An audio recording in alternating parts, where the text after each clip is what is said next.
ശാലിനി വന്നല്ലോ അച്ഛാ.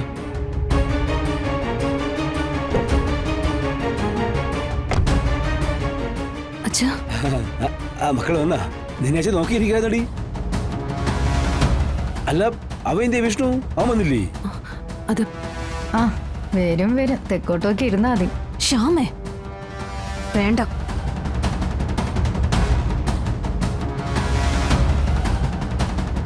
അച്ഛൻ എങ്ങനെയാണോ ഇതുവരെ മുന്നോട്ട് പോയത് അതുപോലെ തന്നെ ഇനിയും മുന്നോട്ട് പോവും. ഇതുവരെ അറിയാത്തതൊന്നും ഇനി നീയായിട്ട് അറിയിക്കാൻ നിൽക്കണ്ട. ഇനി എന്തറിയിക്കാനാ? കാര്യങ്ങളെല്ലാം അറിയേണ്ടവരെല്ലാം അറിഞ്ഞില്ലേ? പിന്നെ ശിവനെ കാണുമ്പോ വിഷ്ണു ആണെന്ന് പറഞ്ഞ് നടക്കുന്നവരെ തലയ്ക്ക് വെളിവില്ലാത്തവരെന്നല്ലാതെ പിന്നെ എന്താ പറയാ? നീ എന്താ പറഞ്ഞു?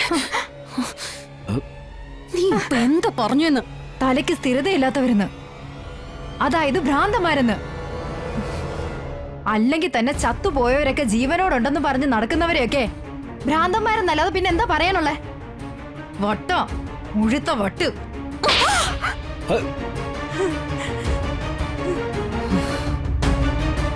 കുഞ്ഞിച്ചേനെ അടിച്ചല്ലേ? ഒടിക്കുടി.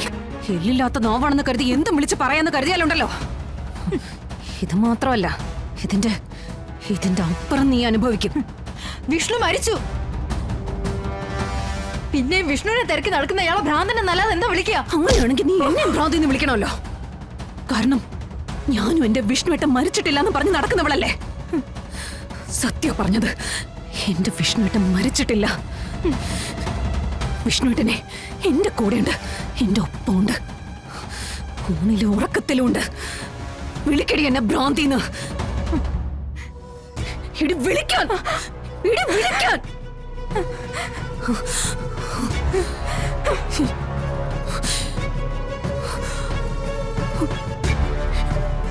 മകളെ അവള്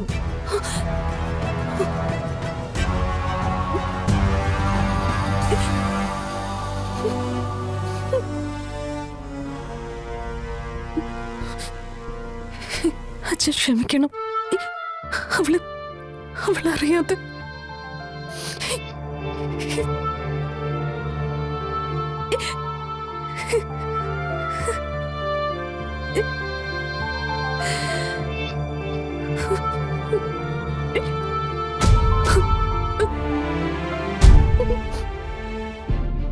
സത്യമേ, ഞാൻ അടിച്ചു വരാനായിട്ട് വരുമ്പോ രാഘവൻ സാറ് അവിടെ തൂണിന്റെ അടുത്ത് പുറത്തേക്ക് നോക്കി നിൽക്കുകയായിരുന്നു. ഞാൻ മുറി അടിച്ചു വാരി കഴിഞ്ഞ് വാഷിംഗ് മെഷീനില് തുണി ഇടുന്ന സമയമേ ആയിട്ടുള്ളൂ. ആളെ കാണാനില്ല. സാറ് പക്ഷേ എന്തോ ആലോചിച്ച് കണക്കൂട്ടിയിരിക്കുന്നത് പോലെയാ എനിക്ക് തോന്നിയത്. എന്തൊക്കെയോ ആലോചിച്ച് കൂട്ടുന്നുണ്ടായിരുന്നു. വേറെ എന്താലോചനയാ? ഇവിടെയുള്ളവരെ എങ്ങനെയെല്ലാം കഷ്ടപ്പെടുത്തണം, ബുദ്ധിമുട്ടിക്കണം, അതാണല്ലോ ഈ കാണിച്ചു കൂട്ടുന്നതൊക്കെ. ഇല്ലെങ്കിൽ ഇപ്പൊ ഇങ്ങനെ ഒരു ഇറങ്ങിപ്പോക്കിന്റെ ആവശ്യം ഉണ്ടായിരുന്നോ? ഇനി ചിലപ്പോ കുടുംബശ്രീ വീട്ടിൽ പോയി ശാലിനി കുഞ്ഞിനെയും പിള്ളേരെയും വിളിച്ചോണ്ട് വരാൻ പോയതാണെങ്കിലോ?